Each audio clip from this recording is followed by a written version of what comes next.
পাগলের মতো চিন্তা ভাবনা করার সময় মনে ছিল না তোমার উনি রেগে যেতে পারে? এখন আমায় বলে কোনো লাভ নেই। মেহেরিমা অসহায়ের মতো হায়ার দিকে তাকিয়ে থাকে। মেহেরিমা মাগরিবের নামাজ পড়া মাত্রই রুম থেকে বের হয়ে এসেছিল। উদ্দেশ্য কিচেনে হানিয়া আর স্পর্শর কাছে যাওয়া। তখনই কলিং বেল বেজে ওঠে। স্পর্শ তড়িঘড়ি করে রান্নাঘর থেকে বের হয়। দরজা খুলতে যাবে তখনই মেহেরিমা তাকে আটকে দেয়। নম্র গলায় বলে, আন্টি, আমি দেখছি, আপনি একটু বসুন। তখন থেকে শুধু দেখছি ছোটাছুটিই করছেন। স্পর্শকে ডাইনিং টেবিলে বসাতে বসাতে কথাটা বলে মেহেরিমা। তারপর এক গ্লাস পানির স্পর্শ দিলে এগিয়ে দিয়ে সে চলে যায় দরজা খুলতে। দরজা খুলে কিছু অপরিচিত মানুষদের দেখতে পায়। তাদের মধ্যে একজন মানুষকে দেখে সে একটু ভয় ও অস্বস্তিতে পড়ে যায়। এদিকে মেহেরিমা আর আদিবা স্পর্শ হানিয়ার হাতে হাতে খাবারের বাটিগুলো এনে ডাইনিং টেবিলে রাখছে। তারা দুজনে মানা করলেও মেহেরিমা ও আদিবা এক প্রকার জোর করেই কাজটা করছে। রান্না বান্না সামলে একটু কাজ যদি এগিয়ে দিলেও তাদের একটু কাজ কমবে। স্পর্শের হেল্পিং হ্যান্ড মহিলা এক সপ্তাহ ছুটি নিয়ে গতকালই নিজের গ্রামে বাড়ি গিয়েছে। তাই আজ হঠাৎ করে এত মেহমান এসে পড়ায় তাদের খাবার দাবারের সব দায়িত্ব মির্জা ও তালুকদার কর্ত্রীদের উপর এসে পড়তেছে। তাদের রান্নার কাজে মাহমুদ বাড়ি করতেও হাত লাগিয়েছে। তিনজন একদম বোনের মতো গলাগলি করে রান্না করছে। মুনতাহা বেগম সাহায্য করতে চাইলেও হঠাৎই তার মাথা ব্যথা শুরু হওয়ায় সে আর তাদের হাতে হাত লাগাতে পারেনি। খাবারের সবগুলি বাটি রাখা শেষ হলে হানিয়া আদিবার গালে হাত রেখে আদুরি গলায় বলে, আদিবা হানিয়ার ফুলো ফুলো গালগুলো হালকা টেনে বলে, আম্মা যান, যাও তো ভাইয়াদের ডেকে নিয়ে আসো তো। বাদর তিনটা সেই যে রুমে দৌড় দিয়েছে, বের হওয়ার নামই নেই। মেহরিমাকেও সাথে নিয়ে যাও, ও তো বাড়িটা ঘুরে দেখার সুযোগই পেল না। ওকে কিউটি, আমরা ঝড়ের গতিতে যাচ্ছি কিন্তু ফিরবো পিঁপড়ার গতিতে, ঠিক আছে? হানিয়া আদিবার কথায় হেসে সম্মতি দিয়ে বলে, ঠিক আছে। আদিবা মেহরিমার কাছে এসে তার হাতটা খপ করে ধরে বলে, এই পুরান রেডিও চল, তোকে বাড়িটা ঘুরিয়ে দেখিয়ে আনি। কথাটা শেষ করতে দেরি মেহরিমার টানতে দেরি হয় না আদিবার।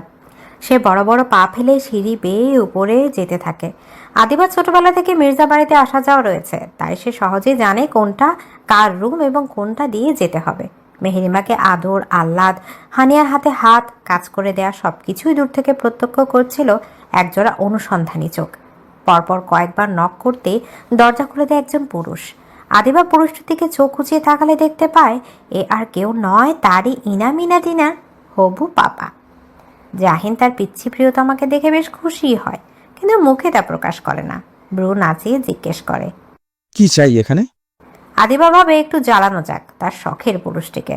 সন্ধ্যায় অফিস থেকে ফিরেছে পর একবারও দেখা বা কথা হয়নি তাদের, একই বাড়িতেই অবস্থান করেও। সে যাও চোখে চোখে দুই একবার গার্ডেনে যাওয়ার ইশারা করলেও জাহিন তেমন একটা পাত্তা দেয়নি। সেটারই শোধ তুলবে এখন।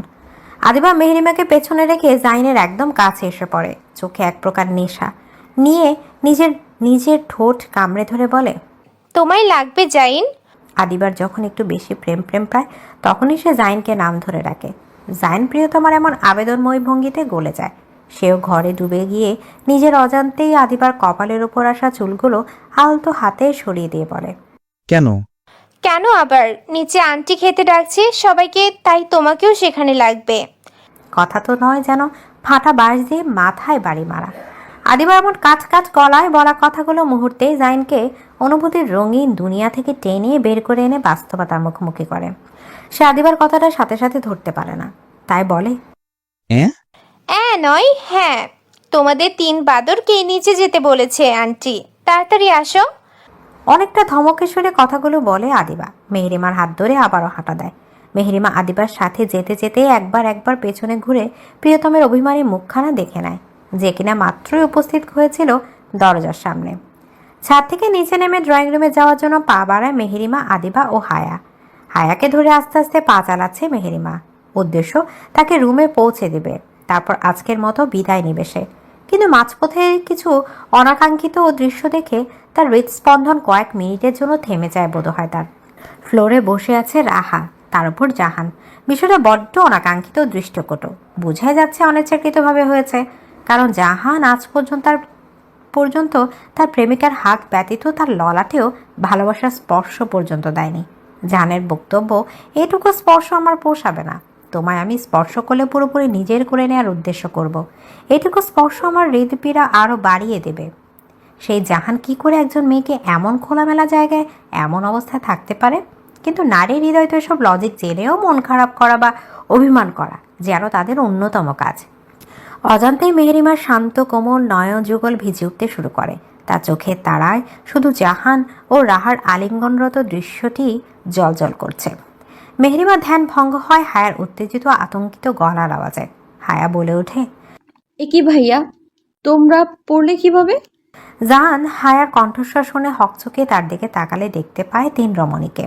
তাদের মধ্যে তার ব্যক্তিগত রমণীর নয়নে যে বেদনার অশ্রু জমেছে সেটাও তার চক্ষু গোচর হয়। সে তড়িঘড়ি করে রাহার উপর থেকে সরে আসে। বেশ অপ্রস্তুত ও বিব্রত দেখাচ্ছে তাকে। জাহান উঠে গেলে রাহা তার দিকে হাত বাড়িয়ে দেয়। জাহানের অনিচ্ছা সত্ত্বেও রাহার হাত ধরে তাকে নিচ থেকে উঠায়। হায়া আস্তে আস্তে তাদের সামনে এসে জিজ্ঞেস করে, কি হয়েছে ভাইয়া, তোমরা পড়ে গিয়েছিলে কিভাবে? জাহান দৃঢ় কণ্ঠে বলে, আমি আমার রুম থেকে বের হয়ে নিচে যাচ্ছিলাম, তখনই রাহার চিৎকার শুনি। এখানে এসে দেখি ও নিচে পড়ে রয়েছে আর পায়ের ব্যথায় কাতরাচ্ছে। তাড়াতাড়ি করে এসে ওকে উঠাতে গেলে ফ্লোরে থাকা পানিতে আমিও পা পিছলে ওর উপর পড়ে যাই। ফ্লোরে পানি ছিল? বিস্ময় নিয়ে কথাটা জিজ্ঞেস করে হায়া নিচে তাকায়। দেখে তার ভাই সত্যি বলছে। সাদা টাইলসে ফ্লোর হওয়ায় পানিটা ততটা বোধগম্য হচ্ছে না, কিন্তু কথা হলো ছাদে যাওয়ার এই পথে পানি আসলো কি করে। হায়া ফ্লোর থেকে দৃষ্টি সরিয়ে এনে পুনরায় ভাইয়ের দিকে তাকালে দেখতে পায় তার ভাই এক দৃষ্টিতে তার বান্ধবীকে দেখছে, অথচ তার বান্ধবী রূপী হবু ভাবি তার ভাইয়ের দিকে ভুলেও নিজের দৃষ্টি স্থাপন করছে না। হায়ার বুঝতে বাকি থাকে না কেন এমনটা করছে মেহেরিমা। সেও তো মাঝে মধ্যে তার পুরুষটির সাথে এমন অভিমান করে। হায়া গলা খাকারি দিয়ে সকলের ধ্যান নিজের দিকে ফেরায়, তারপর বলে, এখানে পানি আসাটা বড়ই অস্বাভাবিক আর বিস্ময়কর। যাই হোক, রাহা তুমি কি বেশি ব্যথা পেয়েছো পায়ে? রাহাকে উদ্দেশ্য করে প্রশ্নটি করে। রাহা মুখ কিঞ্চিত কুঁচকিয়ে বলে, হ্যাঁ, ভালোই ব্যথা অনুভব হচ্ছে, দাঁড়াতে কষ্ট হচ্ছে। ও, তাহলে তুমি আন্টি রুমে গিয়ে রেস্ট নাও, আমি ব্যথার ওষুধ পাঠিয়ে দিচ্ছি তোমার জন্য। আচ্ছা, ধন্যবাদ তোমাকে। তারপর জাহানের দিকে তাকিয়ে হালকা হেসে রাহা বলে, জাহান ভাইয়া, আমাকে একটু রুমে দিয়ে আসবেন প্লিজ, আসলে একা একা হাঁটতে কষ্ট হচ্ছে। জাহান কিছু বলার আগে হায়া বলে, রাহা, তোমায় যদি আদিবা রুমে দিয়ে আসে তাহলে কি কোনো সমস্যা আছে? আসলে ভাইয়ার সাথে আমার একটা কাজ ছিল তো, তাই বললাম আর কি। রাহা হলো তার বড়লোক বাবার বিগড়ে যাওয়া সন্তান। তার জানা মতে কিছু না হলে সে চট করে রেগে যায়। আজও তার ব্যতিক্রম হয় না। সে চেয়েছিল জাহান তার হাত ধরে তাকে রুম পর্যন্ত যাতে নিয়ে আসে, কিন্তু হায়া তো জাহানকে আটকে দিল। আর কেনই বা দিল সেটাও সে বেশ ভালো করে বুঝতে পেরেছে। ভেতরে ভেতরে রাহার রাগেদের বিস্ফোরণ ঘটলেও উপরে সে একদম শান্ত ও মিষ্টভাষী। সে নিজের মুখের হাসি বজায় রেখে বলে, না, সমস্যা হবে কেন, কোনো সমস্যাই নেই। হায়া রাহার চোখে বিরাজমান রাগেদের দেখা খুব সহজেই পায়। তাও সে কোনো প্রতিক্রিয়া দেখায় না, বরং আদিবাকে ইশারায় বলে তাকে রুমে নিয়ে যেতে। আদিবাও বিনা বাক্যে হায়ার কথা পালন করে। সে রাহাকে নিয়ে চলে যায়। এতক্ষণে মেহেরিমা মুখ খোলে। সে ক্ষীণ স্বরে বলে, চল তোকে রুমে নিয়ে যাই, তারপর আমাকে হোস্টেলে ফিরতে হবে। আমার জন্য তো আর সারা রাত হোস্টেলের দরজা খুলে বসে থাকবে না দারোয়ান। নিজের মনের ক্ষোভ চেপে না রাখতে পেরে কিছুটা প্রকাশই করে দেয় মেহেরিমা, দৃষ্টি তার নিচের দিকে। সেও বেশ ভালো করে টের পেয়েছে জাহান যে তার দিকে এক দৃষ্টিতে তাকিয়ে আছে। হায়া মেহেরিমার ক্ষোভ কিছুটা হলেও টের পায়। সে তার অগোচরে হেসে ওঠে নিঃশব্দে, তারপর বলে, চল, কিন্তু একটা কথা বলে দিচ্ছি, একা একা যাবি না কিন্তু, তোকে দিয়ে আসা হবে। কে দিয়ে আসবে? কার এত সময় আমার জন্য? আর আমি কি আজই প্রথমে একা যাব? আমি তো একাই দুনিয়াতে আসছি, পর থেকে একা একাই চলাফেরা করি, কখনো কারোর প্রয়োজন পড়েনি, আজও পড়বে না। বেশি কথা বলিস তুই, আমি যা বলছি তাই করবি, না হলে তোর খবর করে ছাড়বো একদম। এখন চল। হায়া মেহরিমাকে ধমকে কথাগুলো বলে, তারপর নিজের রুমের দিকে হাঁটা দেয়। এদিকে তার যে পেছন এক খেপাটে পাগল রেখে যায় তা তার অজানায় থেকে যায়। আন্টি, এবার আমি আসি প্লিজ। এর থেকে বেশি দেরি করলে হোস্টেল সুপার আমায় আজকে ঢুকতেই দিবে না। অসহায়ের মতো মুখ করে কথাগুলো বলে মেহেরিমা। হানিয়া আর এমন মুখভঙ্গি দেখে হেসে দেয়। তারপর মেহরিমার কাছে এসে তার থুতনি ধরে কপালে আদর দিয়ে বলে, আচ্ছা বেশ, যাস তাহলে, কিন্তু প্রমিস করতে হবে এখন থেকে মাঝে মধ্যে আমাদের সাথে দেখা করতে আসবি, আর একা যেতে পারবি না, তোকে আমাদের গাড়ি পৌঁছে দিয়ে আসবে। আচ্ছা, আসবো দেখা করতে, কিন্তু গাড়ি লাগবে না আন্টি, আমি রিক্সা নিয়ে চলে যেতে পারবো। হানিয়া চোখ রাঙিয়ে বলে। যা বলেছি তাই হবে, কোনো কথা শুনবো না। মেহরিমা মুখ গোমরা করে বলে, আচ্ছা ঠিক আছে, তোমরা শুধু আমাকে চোখ গরম দাও, তুমিও, তোমার মেয়েও, আর তোমার ছেলে। মাঝে মধ্যে ব্রেক কষে মেহরিমা। কথায় কথায় কি বলে বসেছিল সে নিজেও জানে না। হানিয়া লাস্টের কথাটা বুঝতে পারে না, তাই সে জিজ্ঞেস করে, লাস্টে কি বললি? আমার কে? তোমার ভাইয়ের ছেলে, মানে আশিয়ান স্যার আর কি। সেও ক্লাসে পড়া না পারলে এমন করেই চোখ গরম করে, আমার তো টাইটাই ফিস হয়ে যায়। ক্যাবলার মতো হাসি দিয়ে কথাটা বলে মেহরিমা। বেচারি না পারতে আশিনের কথা বলে দেয়। কথাটা অবশ্য মিথ্যে না, সত্যি। মেহরিমার কথা শুনে হানিয়া হেসে দেয়। টুকটাক কথা বলে মেহরিমা বিদায় নিবে, তখনই সেখানে এসে হাজির হয় জাহান। সে তড়িঘড়ি করে কোথাও একটা যাচ্ছে। যাওয়ার আগে হানিয়াকে বলে, আম্মু, হসপিটালে একটা ইমার্জেন্সি কেস এসেছে, আমায় ডেকেছে যাওয়ার জন্য। আমি যাচ্ছি হসপিটালে। আল্লাহ হাফিজ, তুমি টেনশন করো না কিন্তু। কথাটা বলে জাহান দরজার দিকে হাঁটা দিবে, তখনই তাকে পেছন থেকে ডাকে হানিয়া। জাহান মায়ের ডাকে পেছন ঘুরে দাঁড়ালে হানিয়া বলে, তোমার হসপিটাল তো মেহরিমার হোস্টেলের রাস্তায় পড়ে, তাহলে তুমি মেহরিমাকে একটু ওর হোস্টেলে ছেড়ে দিও। জাহান একবার মেহরিমাকে দেখে বলে, আচ্ছা, আসতে বলো ওকে, আমি গাড়ি বের করছি। এর মধ্যে মেহরিমা মিনমিনিয়ে বলে, আন্টি, ভাইয়াকে আমার জন্য কষ্ট করতে হবে না, আমি যেতে পারবো। জাহান এবার রেগে যায়। একদিকে প্রেয়সীর অভিমান, যার জন্য তার মন মেজাজ কিছুটা বিক্ষিপ্ত হয়ে রয়েছে, অন্যদিকে তার দায়িত্ব তাকে হাতছানি দিয়ে রাখছে। আসলেই তাকে হাসপাতাল থেকে ডাকা হয়েছে ইমার্জেন্সি, কিন্তু সে যদি হসপিটালে যাওয়ার আগে প্রেয়সীর মুখে হাসি না দেখতে পায়, তাহলে হয়তো তার বিক্ষিপ্ততা দূর হবে না। তার মধ্যে এখন আবার এমন তেরা ঘাড় তেরা কথা। সে গম সুরে বলে, আমার দেরি হচ্ছে আম্মু, সে কি আসবে নাকি আমি চলে যাব? না, যাবে, তুই গাড়ি বের কর, যা। জাহান মায়ের কথায় চলে যায় গাড়ি বের করতে। এদিকে হানিয়া মেহরিমাকে বুঝিয়ে জাহানের সাথে যেতে রাজি করে। মেহরিমা হানিয়াও বাকিদের থেকে বিদায় নিয়ে বাসা থেকে বের হয়। বাহিরে এসে দেখে জাহান গাড়ির সাথে হেলান দিয়ে দাঁড়িয়ে ফোনে কথা বলছে। মেহরিমা গুটি গুটি পায়ে তার দিকে এগিয়ে গেলে জাহান কথা বলতে বলতে ড্রাইভিং সিটের পাশে সিট ডোর খুলে দেয়। দৃষ্টি তার অন্যদিকে। মেহরিমা একবার জাহানের দিকে তাকিয়ে গাড়িতে উঠে বসে। জাহান ডোর লাগিয়ে কথা শেষ করে ড্রাইভিং সিটে বসে পড়ে। মিনিটের ব্যবধানে গাড়ি চলতে শুরু করে। এদিকে তাদের গাড়ি বাড়ির ফটক থেকে বের হয়ে মেন রাস্তার উঠলে দূর থেকে তাদের উপর নজর রাখা ব্যক্তিটি ফোন লাগায় কাউকে। ফোনের অপর পাশে থেকে ব্যক্তিটি নির্দেশ দিয়ে বলে। কথা শেষ করে খট করে ফোন কেটে দেয়। ব্যক্তিটির চোখও এখনো রাস্তার দিকে, তার চোখে এক প্রকার ক্রোধের ছাপ রয়েছে। বারান্দার নিঃশব্দ এক কোণে চাদর স্নিগ্ধ আলোয় আলোকিত দুটি মন একে অপরের স্পর্শে খুঁজে পায় নিঃশেষ প্রশান্তি। তারা বসে আছে জড়িয়ে, ভালোবাসা চুপচাপ এক আলিঙ্গনে, যেখানে শব্দের প্রয়োজন হয় না, চোখের একটুখানি চাহনি সব বলে দেয়। চারপাশে নিস্তব্ধতা, মাঝে মাঝে মৃদু হওয়ার ছোঁয়া আর দূর থেকে ভেসে আসা রাতজাগা পাখির ডাক, সব মিলে মুহূর্তটা হয়ে ওঠে কবিতার মতো। এ যেন পৃথিবীর সমস্ত কোলাহল পেরিয়ে এসে গড়ে ওঠে এক ক্ষণিকের স্বর্গ।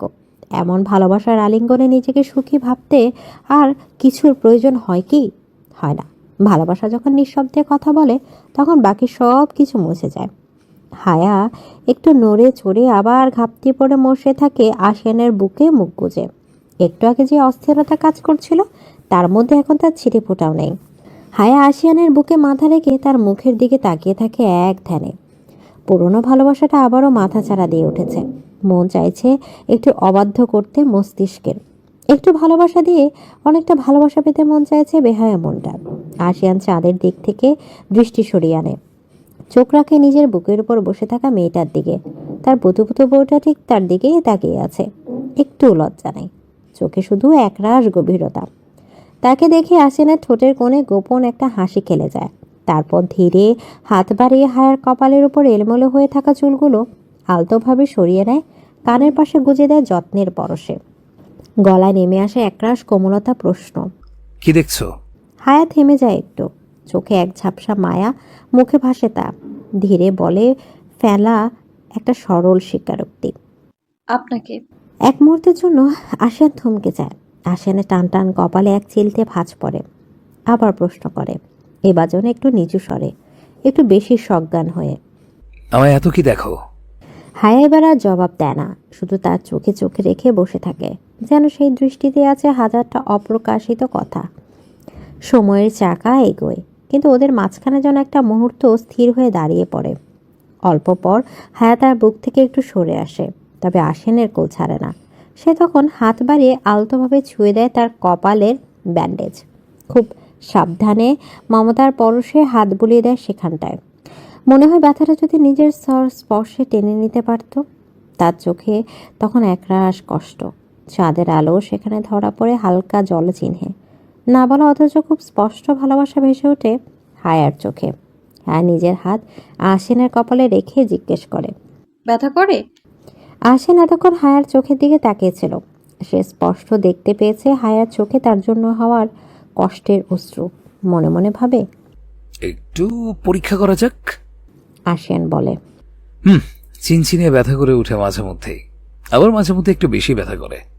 কথাগুলো শুনে হায়ার বুকের পাঁজর ভেঙে আসতে চায় কষ্টে। তাকে রক্ষা করার জন্য লোকটা কতটা ব্যথা পেয়েছে। হায়া নিজের হাতটা আশিনের কপাল থেকে সরিয়ে আনে। চোখে অশ্রু জমেছে খানিক আগেই, এখন গড়িয়ে পড়তে চাইছে।